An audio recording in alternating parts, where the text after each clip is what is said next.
Number 1, আমার ইমানটাকে একটু পরখ করা, যে আমার ইমানটা আসলে ঠিক আছে কিনা, আমার বিশ্বাসটা, আমার ফেথটা ঠিক আছে কিনা, কোনো ত্রুটি আছে কিনা, এটাকে নিয়মিত কারেকশন করা, বিশ্বাসটাকে, ইমানটাকে ঠিক করা।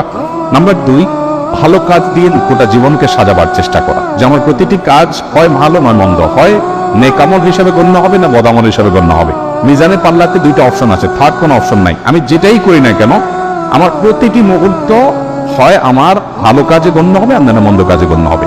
অতএব এই বিবেচনাটা সবসময় করে হিসেব করে চলা।